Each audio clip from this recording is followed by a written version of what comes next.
Yeah, so, kausap ko pa rin si Sir. Hi, Sir. Yes po. Nagkukwentuhan kami.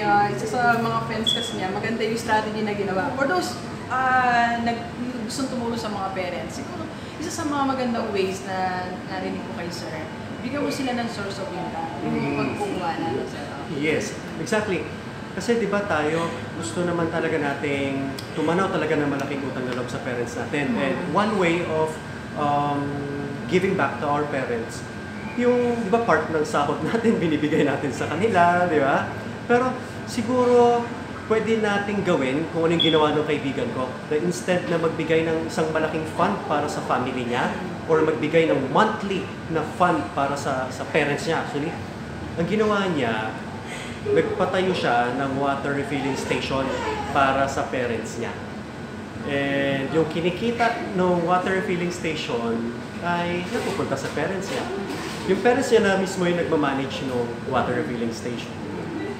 So yung refilling business sa water refilling station, may kita talaga sa water refilling station. So na-vlog natin yan. Nagre-range actually, Sir, magkano po yung puhunan? Depende kasi sa filters na gagamitin. Pero sa pagkakalam ko, nasa 300. Okay. So may mga company naman na nagbibigay ng installment, like yung isa kong na-vlog, installment, like parang may gano'n, may condition kung wala kayong 300,000. So ngayon, in how many years na, Sir, yung kanyang... Nag-ooperate na siya more than a year. More than a year, so nabawi na si 300. Ayo. Bawi na.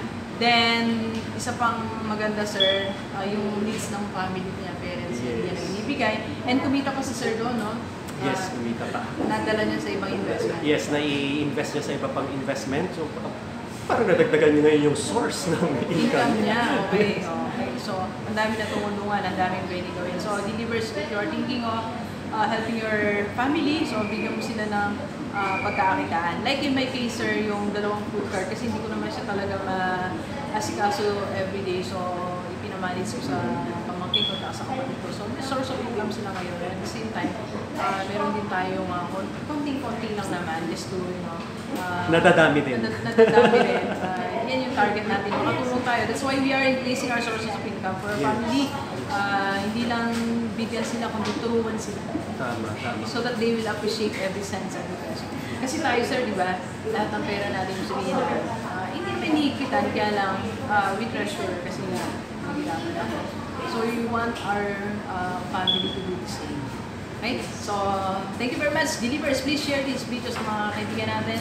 Mga OFW lalo. So, bigay na source of income yung family nyo dito. Isa na sa mga sikreto. Diba? Huwag lagi kayong bigay ng bigay. Bigay nyo one time, 100,000. Okay, manage yung business na yan.